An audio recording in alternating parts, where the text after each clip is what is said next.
Miren, en esta vuelta nos preocupa tanto la educación que tuvimos al presidente del Colegio de Atacama y ahora tenemos al presidente de Santiago, que es amigo de la casa, que siempre está con, ¿no?, la voz de los profes representado por, miren el señor ahí, el caballero, siempre serio.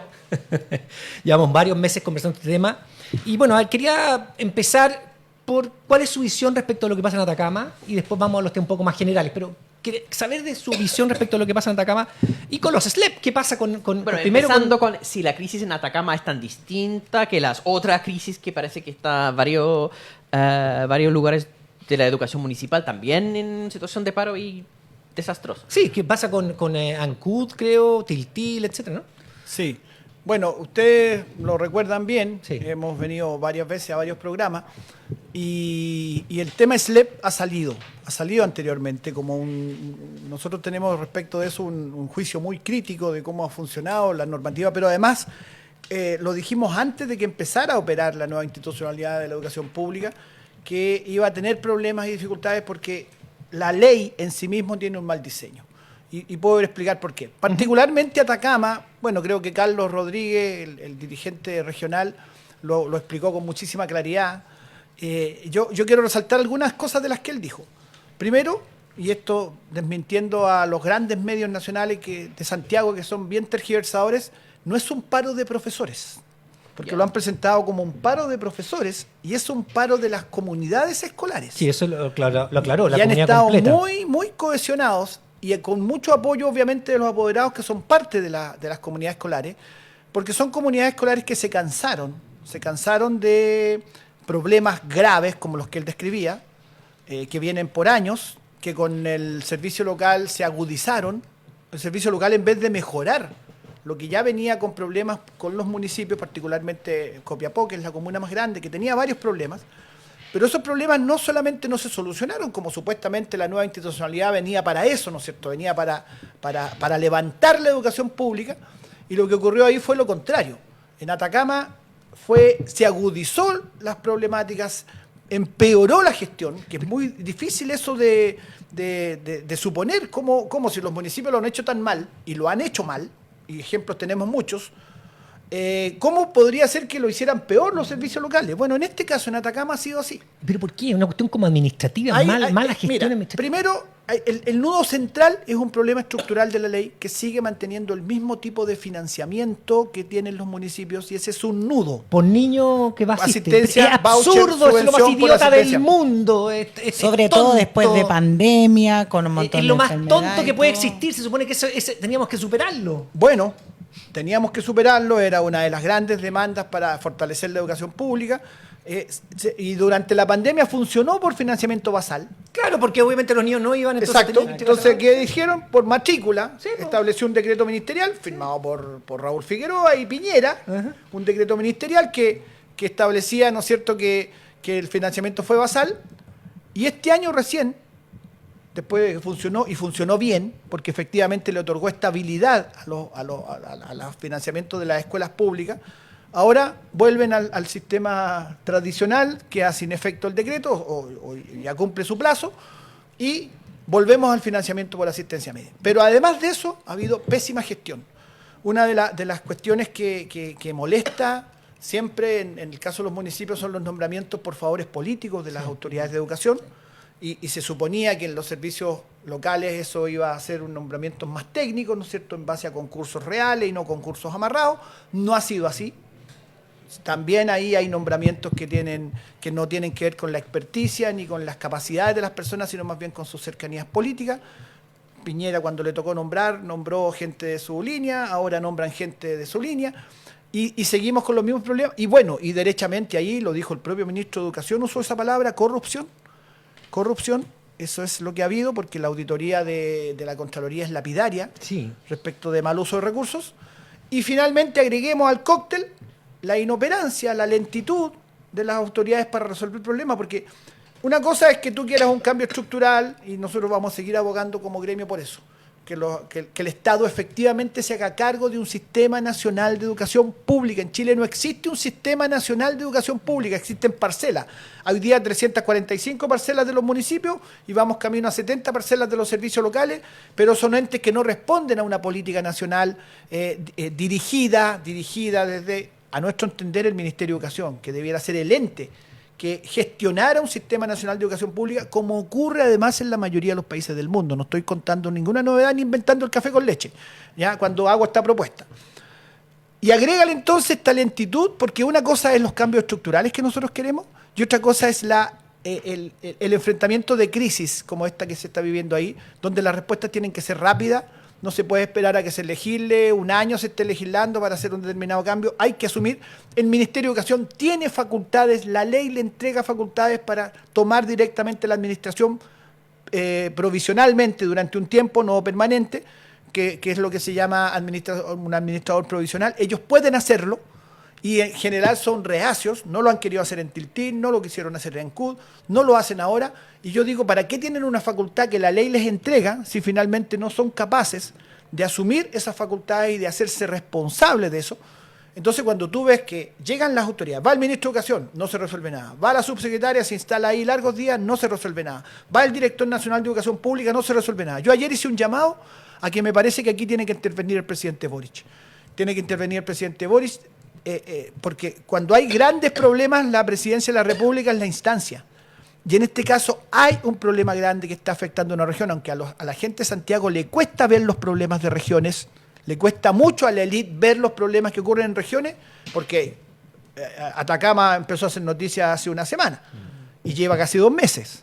¿Ya? Ahí háganse un mea culpa medios santiaguinos, no ustedes, que sí le han dado cobertura y sí estuvo, pero los grandes medios nacionales ahora recién se empiezan a preocupar de Atacama y además mal informando, diciendo que es un paro de profesores, por lo cual da la idea de que es por salario, porque situaciones de ese tipo, y no es así, es un paro de las comunidades escolares de la Servicio Local de Atacama. Yo quiero agradecer porque fue muy claro lo que acaba de plantear Mario, por 2 razones. Uno, porque dice hay un tema urgente y un tema estructural. A mí me queda muy claro. El tema urgente, el Ministerio tiene facultades y en el tema estructural lo van a seguir peleando. La 21.040 no está bien planteada en términos del financiamiento. ¿Qué es lo que quiere decir financiamiento basal? Que se entrega una cantidad de dinero por grupo de niños de matrícula en un principio. Entonces sabemos todos los meses cuánta plata se va a recibir. Exactamente. Todos los meses. Eso es lo básico. Si un niño falta, no falta, etcétera, etcétera. No es lo importante. Es contamos con tanta plata en enero, tanta plata en marzo, tanta plata en abril, bla, bla, bla. Con el sistema de asistencia por niño no tenemos nunca la certeza de cuánto se va a recibir y no podemos tampoco tirar línea a largo plazo. Mira, te pongo un ejemplo. Cuando viene esta epidemia de virus respiratorio, que este invierno tuvimos una muy fuerte, la asistencia baja muchísimo, por razones obvias, se enferma la mitad del curso. Sí. Y por lo tanto, baja la mitad el financiamiento ese mes, pero el gasto todo sigue siendo el mismo, porque tú tienes que pagar los mismos sueldos, el mismo gasto de agua, luz, etcétera. Todo. ¿Eso no le entra a algún par de diputados, un par de senadores? Es que es la ideologización extrema de muchos sectores políticos de este país, porque ese financiamiento tiene que ver con una concepción ideológica de la educación como un bien de consumo, como un producto de mercado. Entonces, según pero eso no fue solamente la derecha, no habría tenido los votos para aprobar esto. Bueno, fue la Concerta también. Es que esa concepción ideológica no están solo en la derecha. Es que eso es bueno decirlo. El financiamiento basal es una cuestión que se da, se llama basal por base, porque es la base de todo, está en la mayoría de los países del mundo. Sí, obvio, tiene un sistema. Y además, el ente rector de la educación, como dijo Mario, es el ente público encargado no solamente de tirar las líneas en términos de qué se va a ver, qué materias, sino que también en la infraestructura, en las políticas. Y cuando uno dice, ¿por qué en Atacama los liceos tienen vidrios quebrados y nadie lo repara en una semana, en un mes? ¿Por qué le faltan bombillas? Bueno, bombillas, o sea... Ampolleta. El baño está... sin llaves. Tú dices, bueno, pero a ver, ¿cómo no es posible solucionarlo? No, es que hay que hacer una licitación. No funciona así el colegio. Bueno, habrá que buscar una norma que eso lo cambie. Sí, no queremos que se pierda plata. Está bien, hay que llamar a licitación para que no se pierda plata, para que nadie se meta la plata al bolsillo. Pero resulta que eso pasó. Que pasó igual. Claro, En toda pasó la igual. burocracia pasó igual. Entonces la corrupción pasó igual. Aunque hay una norma que dice que hay que hacer una licitación para cada vidrio que se cae. Es absurdo. Es muy absurdo. Es muy absurdo y eso tiene que cambiar, ciertamente. Pero además los servicios locales están funcionando con muchos problemas en todo el país. Y Atacama es el caso extremo. Pero en el sur nosotros tuvimos plagas de ratones que no se atendieron por meses. Por meses el ratón cruzaba en medio de la clase, baños insalubres, en la misma zona sur, colegios con temperatura cercana a 0 grados en la sala de clase, porque no había llegado la plata para la calefacción. O sea, estamos hablando de cuestiones cuando rajan vestidura porque hay una paralización y dicen los aprendizajes de los niños están siendo afectados. Oye, y cuando todos los días de invierno tienen temperatura cercana a 0 grados en la sala de clase, ¿tú crees que no se afectan los aprendizajes? Cuando el baño es insalubre, ¿no se afectan los aprendizajes? Cuando están los niños que están al lado de la ventana, tienen todo el tiempo corriente de aire, ¿no se afectan los aprendizajes? Cuando no llega el material didáctico, ¿no se afectan los aprendizajes? Entonces a mí me carga esa hipocresía, que en el fondo tiene que ver con que los trabajadores nunca podamos reclamar por nuestros derechos. Nunca. Esa es como la lógica. Se afectan los aprendizajes y el resto del año los aprendizajes están tremendamente afectados por estos graves problemas de infraestructura y ahí no les preocupa. Son unos hipócritas. ¿Sabes lo que pasa? Que nosotros en un principio en este programa partimos con un tema de las frases de Martina Weil, la hija de Gerd Sí, Weil, nuestra campeona panamericana. que dijo que ella dijo, después de escuchar la historia de Santiago Ford, el cubano, me doy cuenta de todo lo que yo tenía. Tras ganar la medalla de oro, dice, he tenido todo, he sido afortunada, además del esfuerzo personal. O sea, ella misma, una campeona nacional respecto de esto, se da cuenta de las diferencias de los privilegios de uno y otro. Ella fue a un colegio privado y se da cuenta que los otros no tienen esos privilegios que tú estás mencionando. Lo básico, po. Lo básico, si estamos reclamando lo básico. Ni siquiera estamos pidiendo que el colegio público tenga la misma infraestructura del colegio donde fue Martina, que enhorabuena que ella pudo hacerlo. Estamos diciendo que tenga lo básico, estamos arrancando desde... O sea, aquí lo que reclama Atacama es tener baños decentes, es tener reparación de la infraestructura, es que los vidrios que se rompen los cambien. Están pidiendo cuestiones elementales. Porque tú eres profesor de educación física, ¿cierto? Sí. Entonces ya te conmueve ese tema, supongo, Por supuesto. de la falta de infraestructura deportiva, del Absolutamente. espacio para esas cosas es mayor. Si ya ¿Cómo se ve eso, tú que eres profesor de educación física acá respecto de lo... más allá de las carreras contra los ratones. Bueno, en Chile el deporte, a diferencia de la mayoría de los países del mundo, los deportistas están nutridos desde los colegios particulares fundamentalmente y no desde los colegios públicos, cuando en todo el mundo es al revés. Los grandes basquetbolistas norteamericanos son de escuelas públicas, los grandes futbolistas, los grandes atletas, los maratonistas, los velocistas, estos que vemos y que nos impresionan, ¿no es cierto? Usain Bolt, por ejemplo, salió de una escuela pública, son en general de la clase popular, porque hay condiciones mínimas en esos colegios, en ese sistema público que permite que los talentos, estamos hablando de deporte, pero en muchas áreas puedan proyectarse. Mira, te hago una pregunta, ¿con esta actual educación pública hubiera salido Pablo Neruda, que salió de una escuela pública? ¿Hubiera podido proyectarse Pablo Neruda como se proyectó en su época, donde había educación fiscal a cargo del Estado? ¿O nuestra Gabriela hubiera podido proyectarse como se proyectó en las actuales condiciones de la educación pública? Dudoso, me parece, dudoso. O Humberto Maturana, te pongo grandes personajes de nuestra historia que salieron de la educación pública.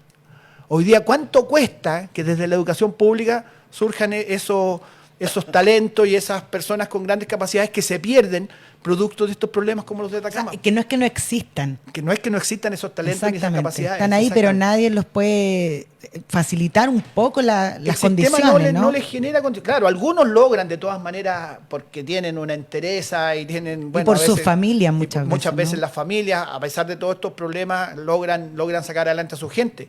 Pero nuestra educación pública está muy al debe. El país está muy al debe con lo que genera como condiciones de la educación pública. En la educación pública mis colegas hacen milagros muchas veces hacen milagros trabajando en condiciones paupérrimas. Bueno, yo creo que el 80% de los profes públicos del país pone plata de su bolsillo, de su sueldo para el material didáctico, para la fotocopia que no está, para de repente darle al niño un desayuno que tendría que dárselo el Estado, etcétera. Todos mis colegas ponen plata. Yo voy a decir algo.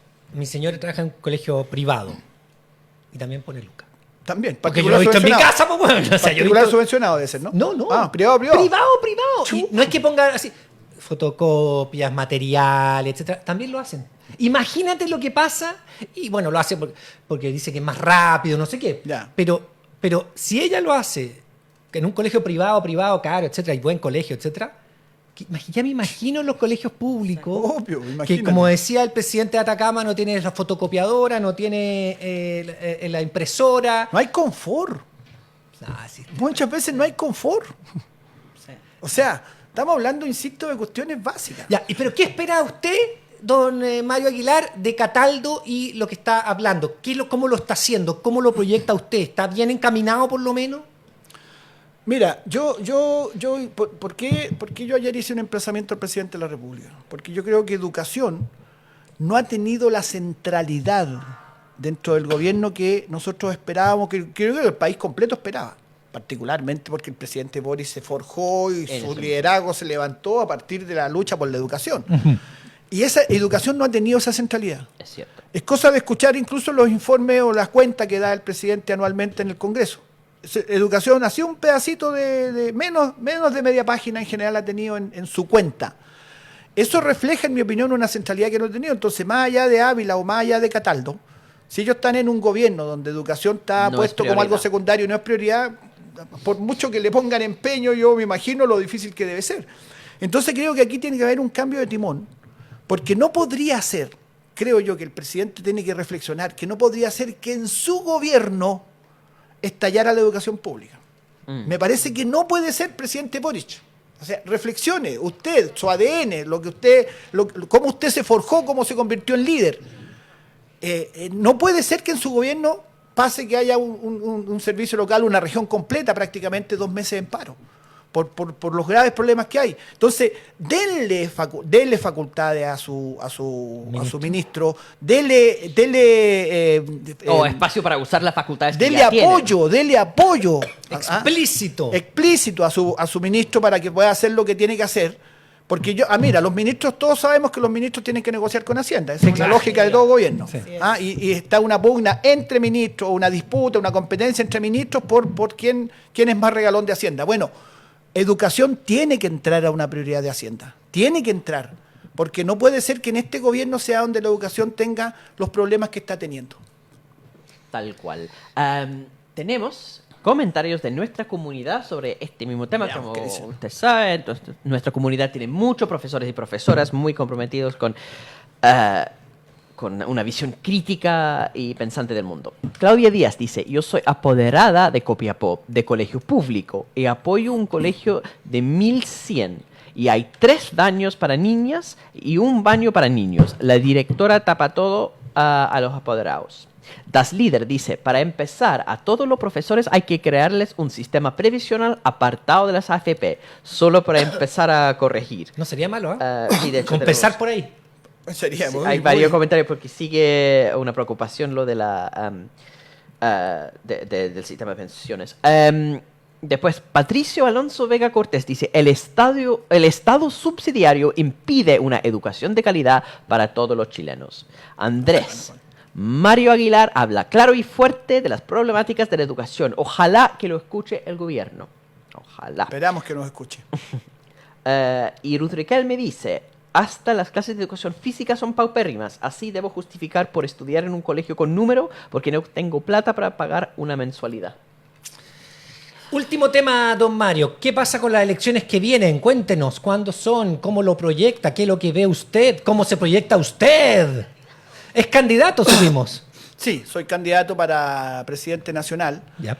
Pero más allá de mi candidatura, para no convertir esto en una cosa No, de pero propaganda tiene derecho electoral. a explicarlo, pues. Quiero informar que efectivamente nuestro gremio, que es el gremio más grande del país en términos numéricos, junto con la ANEF, son los 2 gremios más grandes del país, tiene elecciones, por lo tanto nuestras elecciones son importantes. Y estas son el 16 de noviembre. Ya. El 16 de noviembre. Quedan 16 días todavía. Claro, Poquito, queda poquito. 14 días. Sí. 14 días, menos los feriados, queda muy poquito.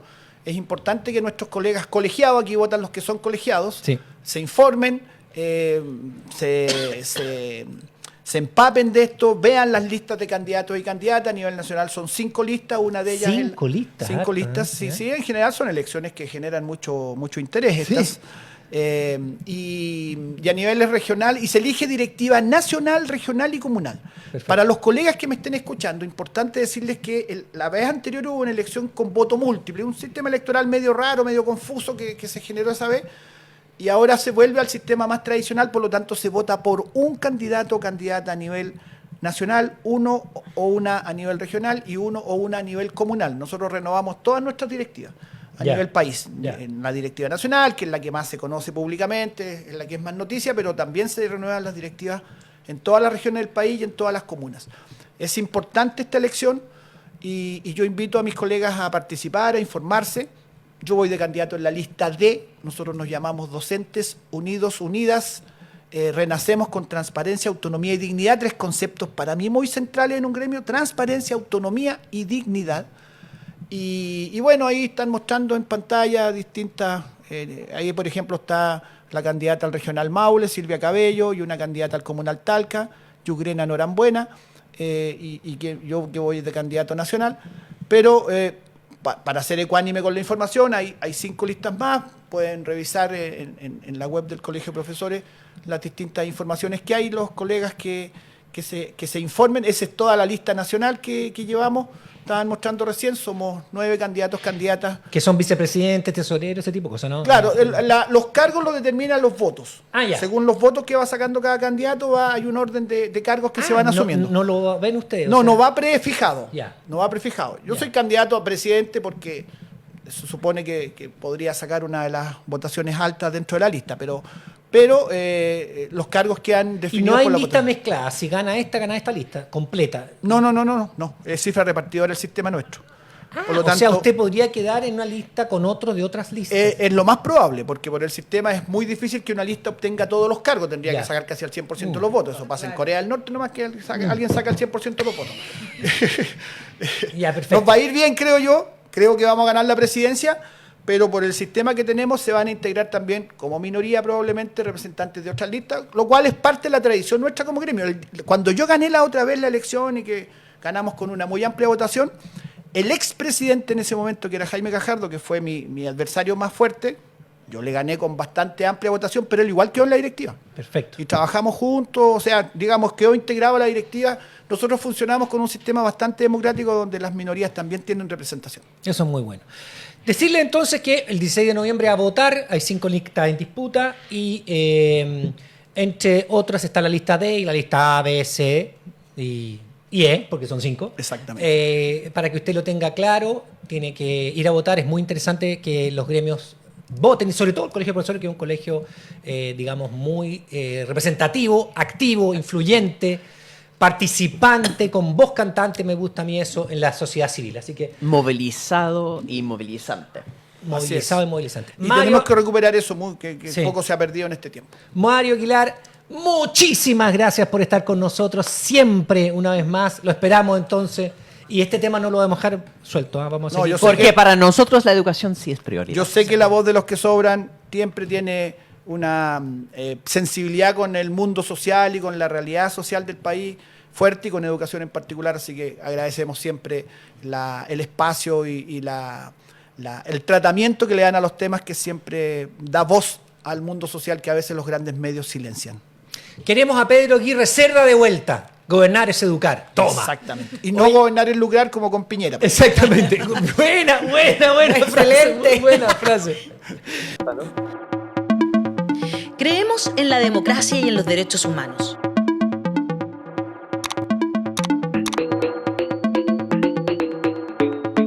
Somos independientes de los poderes fácticos. Llevamos más de 3 años generando contenido y periodismo interpretativo. Queremos una sociedad más justa, con derechos y economía sostenible. Le damos voz a los que importan.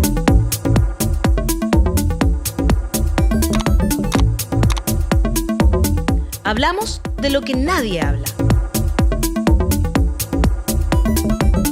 Hazte parte parte de la comunidad de los que sobran ingresando a nuestro sitio www.lavozdelosquesobran.cl y participa del periodismo y la información independiente. Independiente de verdad.